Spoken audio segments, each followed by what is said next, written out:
Good evening, and welcome to another episode of Que-stead-Que. What you gonna do? I don't know, but something's gonna grow. Okay, not singing the whole song. I'm only gonna be on here a few minutes since I just finished filming a video for my ostomy channel. I have two YouTube channels. So if you ever want to learn about life with an ostomy, uh, I uh, I invite you to visit my other channel, which is called the Urban Ostomy Support. And the reason why I started that channel is a very small channel. It'll take a while before that one grows and or if it even takes off. But anyway, I started that channel because number one, there's a lot of us with ostomies who are advocates and whatnot, and there's a lot of stigma that's around having an ostomy, when actually an ostomy is a lifesaver. I would be dead if I did not have it. So a lot of the myths that you hear about an ostomy, a lot are not true. Some are true, but there are solutions to those myths. And y'all know what the number one is. They say you stink. No, by no means. They have these deodorants now, numerous deodorants. I use one called M9. And what you do is you put 2 drops in the bag and it has no smell at all, period. None. So that's an old myth. Back in the olden days when they didn't have that, yeah, you couldn't be around nobody with an ostomy. And to this day, there are some you can't be around because either they haven't researched or unfortunately, they may not have insurance to pay for that or whatever. There's various reasons why, but it doesn't have to be. And that's why I take the time to donate, to the ostomy closets, or if someone needs something, a supply, I donate. In fact, I be giving M9 to non-ostomates. I give it to my sister and her family, and I've given it to friends, because you can take that same stuff that we put in our bag and it eliminates odors. It doesn't cover, mask, or anything. So you could put 2 drops in your toilet before you go, number two, and that's it. It will block that. So whenever someone's at my house, I tell them, if you gotta go, you don't have to be, shy or whatever. Just put 2 drops of that, and you can go all you want. Don't have to worry about anything. It works. Okay, yeah, I don't know what's in it, but it's some powerful stuff. But anyway, let's get off of that. I didn't come on here to talk about the ostomy and stuff, but I invite you to visit that channel if you like and join it. And, if you want to learn, or even if you know someone with an ostomy, you can learn enough to where if you discuss it with that person that you know, they'll see that you know what you're talking about. And we usually open up to those who aren't saying nothing crazy. So, and I talk about mine all the time. I could care less what people think, because I know the deal with it, and I know I would not be here if I did not have it. But why I came on this evening, first of all, my vanilla is doing good. In fact, it goes up in the cabinet tonight. I'm getting ready to put it away and forget about it. I'm through with the shaking every day. That Gray Goose one is a week old, so I'm gonna leave that one on the counter, and then next Wednesday I'll be able to put that in the cabinet with the rest of them. But the Kirk and Sweeney one, the good one, I only need to shake that every 2 weeks now, or once a month. So I'll remember to do that. So I'm gonna put my vanillas away today so I can forget about them and quit staring at them every time I go into the kitchen. So I'm gonna do that. And let's see, my seeds, none have germinated yet, because remember, everything that I started takes 8 to 10 days. Unlike the lettuce, my lettuce had germinated within, I think, 4 days. Oh, and I have to redo the peanuts. I forgot. Remember, I told y'all I stratified the peanuts? What I forgot to do when I stratified them, I just stuck them in the refrigerator, but I was supposed to wrap them in like a damp paper towel, like how you stratify strawberries or anything you stratify. I don't know what I was thinking about. And I sat there and planted 9 seeds, but thank God the farmer who sold me the peanuts sent extra.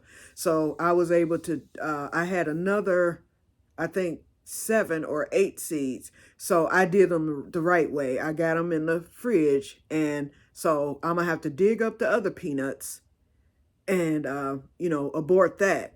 So those are peanuts that went to waste. But I only paid $5 for the pack, so with free shipping, so that's not too bad. And he sent me extra. So anyway, once they develop a little root, so it's going to take a couple of weeks, so I'm behind on the peanuts. So once it develops a little root inside of the paper towel, then I will plant it, and then it will begin to develop a plant. It's not too late. Then I got the cotton out. I decided, okay, I'm going to do this cotton. I had over 100 cotton seeds. I forgot I had ordered some. I ordered some brown cotton, and I also ordered some white cotton, the Genopsin, I think that's what it's called. So I mixed the two, and I'm actually stratifying 20, either 20 or 25 cotton seeds. So I'm going to grow, because I know my sister had wanted to try it, and she has a little greenhouse that she's setting up on her deck. So she'll be able to do the cotton. She's going to have to get herself a grow light, though, for this winter, or she's going to have to bring her cotton over here to come under my grow light once winter or once the weather gets cold. Unless my greenhouse, this new greenhouse stays warmer, which I think it might just do. It might be warm enough to open up those bowls. We'll find out. I also decided to start another loofah, and I think that was it. So it was the cotton, the loofah, and the what did I say? The cotton, the loofah, oh, and the peanuts. Okay, so that's what's happening now. So those things, as soon as those roots, I don't care what order it happens or whatever, it could be at the same time, it doesn't matter. Once those are done, I'm going to get those planted, and I'm not going to use the seed tray for that. I'm going to just transfer those little seedlings with the roots right into a cup, because it will take, and then as the plant grows, it'll just get bigger and it'll have space to do that in the cup. Plus the cotton is like a thinner, it has a thinner stalk. The stalk doesn't get thicker until later, and way later actually.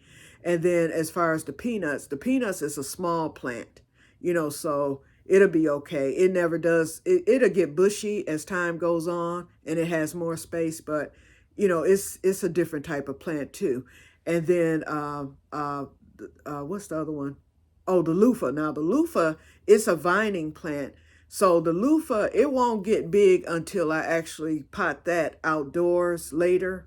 I'll put that in a cup, later, or right away actually, but it'll remain in the cup and it'll be fine until I take it out. Now once I put it in the crate and repot it in that, it will go wild. And it vined last year. My loofah vined all over the greenhouse, and I did get some loofahs. I had those going, but loofah, you have to have, I think, 9 months or 8 months to grow those.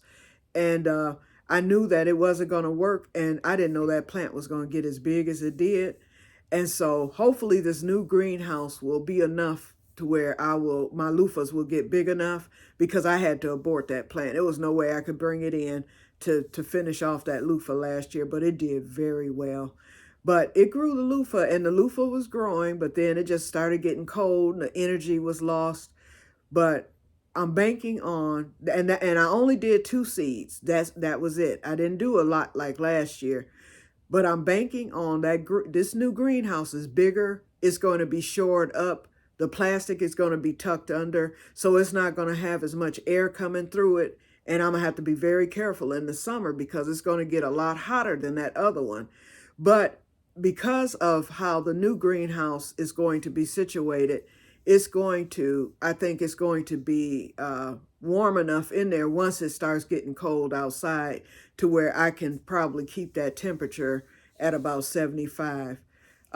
Last year, when it would be maybe 50 outside, it would be 65 in the greenhouse, which was enough to keep some of my plants going, but it just wasn't enough for plants that require a lot of heat.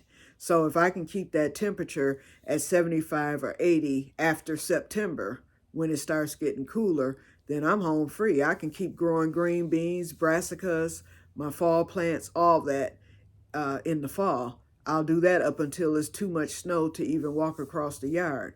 And if our winters keep going the way that they've been going lately, there's no snow. So I could just go out there. It'd be cold out, but I could go in the greenhouse and check on any plants that I'm growing in there during the winter. Okay, and the other thing, I went to Joanne Crafts yesterday because I'm making my cousin a quirky Q bag, and I think I told y'all about that. But I needed to go pick up some more yarn for her because the yarn that she sent is a little thin, and I didn't like the way that the bag was. It wasn't coming out as thick as I like, so I went to supplement the yarn. So I went and picked up some gray, and I picked up some white to supplement, so I can run the thinner yarn that she sent, and it'll still match and still look nice.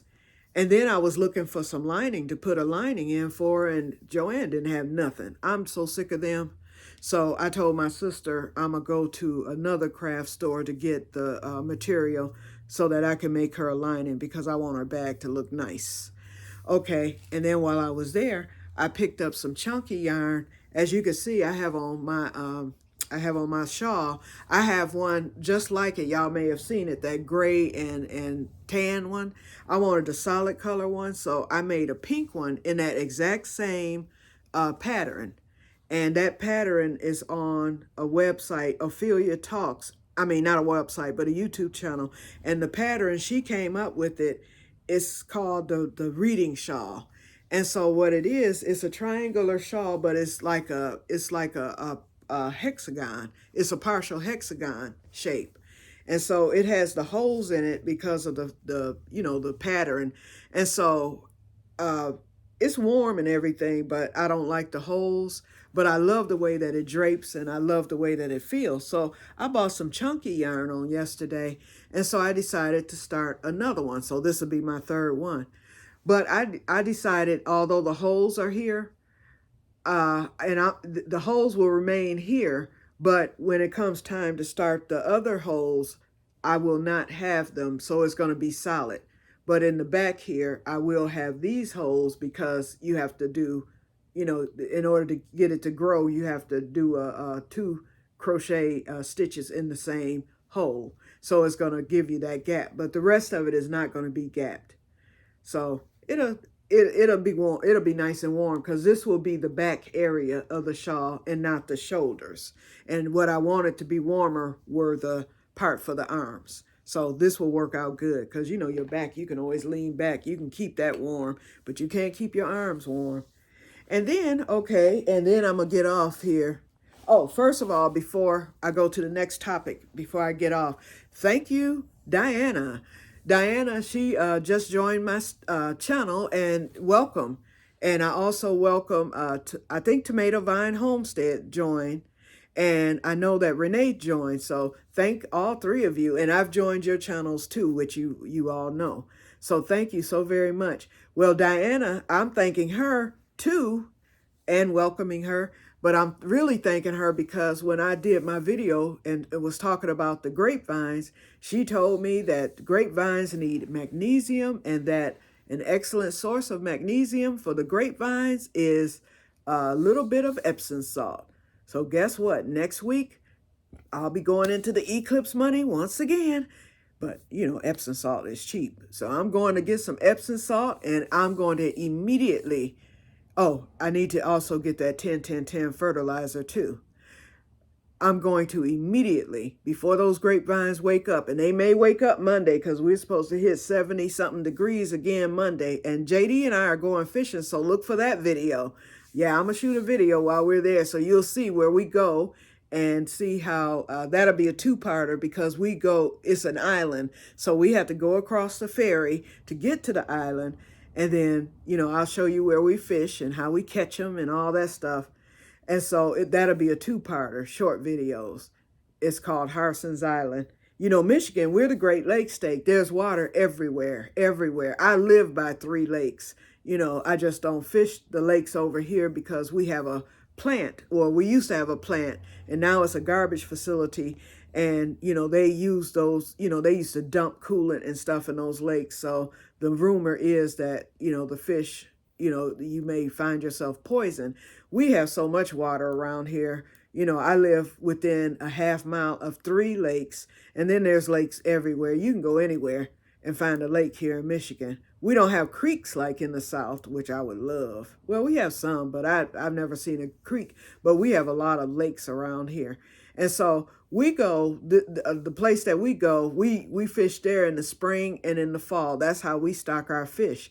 And it's full of creeks and canals. It's called Harson's Island. It's an actual island. So you have to take a ferry across the St. Clair River to get to it. And the ferry ride is about 3 to 4 minutes. And then once you're on the island, then you just drive the island until you find the creek that you want to fish in. And so JD and I, we know where the fish are. So we'll be catching them. Okay, so that's coming up Monday. But anyway, the other thing I wanted to mention is Tulle. And here it is. Joann Fabric right now, up until tomorrow, they have a 25% off your full purchase. So if you see this before tomorrow, if you're going to get Tulle, this is the time because you can get it real cheap. I think I paid $1.99 for this. And I ended up getting 3 yards, and it's still not enough, but it's enough to get me started. Because, and if you look at the Tulle, it's a channel, Gary and Robbie's garden or whatever, that I belong to. And that's how I learned about Tulle. There's teeny tiny, it's like a netting, but it's smaller than your average netting. And so squirrels, groundhogs, any animal, even a lot of your bugs, they cannot get through the netting. You can water through the netting. The sun will get through the netting. It will fade. I bought purple this time, but usually I try to buy white, but and then I bought red before, but this time I decided to buy purple. And so because I actually wanted to draw an animal, so the color may draw the animal, and then as soon as he touches it, he'll know, okay, I better not go back to that. So when I do direct sow my green beans and stuff and squash this spring, get that over with immediately. Birds and all that, because they be watching. Them animals, sometimes I look and they be watching me, especially when I direct sowed last year. I had to plant those green bean seeds 4 times before I finally got some green beans, and then the squirrels still ended up eating them at the end of summer. I had like 2 more harvests to go, and that squirrel got me good. So yeah, so I want them to know early, don't mess with me. And then I'm going to be putting the Tulle over my white pine strawberries, although those are going to be in the greenhouse. But before, I'm going to let them flower first on the outside before I put them in there. So I just want anything that's out, I want it protected. That, my squash, and some of my cucumbers, because all my cucumbers will not be in the greenhouse. Only my diva, which are the ones that are self-pollinating. They're hybrid. Okay, so let's see, we're at 17 minutes. I did good today, y'all. But anyway, so hello to everyone, and please like, share, subscribe, tell your friends about me, and I'll do the same for you guys. And, have a wonderful evening. That's all I got to say today. So I'm out of here, and you will see me Monday or tomorrow, because we're going to be, well, JD's not, because he be fussing. When he comes tomorrow, we got to go get our fishing bait and stuff, because we don't want to make no stops on the way to the island. But we are going to remeasure tomorrow. JD's still not convinced. He wants me to put that greenhouse in that spot by the patio, but I think I kind of want that greenhouse because of my neighbor. That stuff in his backyard and that shed. And my neighbor's in his 90s, so that stuff isn't getting cleaned up. And it may not ever get cleaned up. Even if he passes, it's not going to get cleaned up. They'll probably just sell that house. And, so I'm sick of looking at that. And I can't afford to finish off the privacy fence. And why the late owners didn't do it, they got privacy fence all the way around, but they were good friends with the neighbors, so that's probably why they kept it, so that they could talk over the fence. But my goodness, that mess he got back there, if he could at least paint the shed and stack some of that junk he got back there, it looks bad. And so my greenhouse, blocking that, the first greenhouse, was wonderful because I didn't get depressed. And then I just had to keep my yard up to par. And since my yard is going to be back up to par, I don't want to look at that, especially when people come into my backyard. Oh, doggone it. It would take another 30 minutes. So remind me Tuesday after the fishing trip, my garden club. Remember, I told you about my garden thing. They have changed the whole program. So I'm just letting you know right now, I'm going to have to abort them, or, because my volunteering and stuff, they changed the whole thing. It's nothing like how it was. It's bad, okay? And it looks as if they pulled out from the other ones, Micah 6 that I was telling you about in St. Joe Farm. So I have the opportunity, I can join Micah 6. So I think I'm going to do that. I'm going to stick around with Grow Pontiac because I feel obligated for one, but I'm going to also join the other ones, even if I have to pay to do it. But we're no longer merged, and it saddened me. And it's going to be some more changes, coming up this year, actually. So it just saddened me. It's not going to be not as spectacular as it was. All that stuff I was telling you, X that, okay? Is only a few things that will remain the same, but not much at all. Okay, so remind me, I'll read what I'm going to do is next time I will get my iPad because I can read the email to you that I received on yesterday evening about that. But I want to be able to read it to you so I don't give misinformation or anything. Everybody deserves a fair whatever, so I'll read that to y'all. But anyway, it's not going to stop me though. Que-stead-Que will continue on. Okay, so let me get off of here, and I will talk to you all later, and may God bless you all. Bye-bye.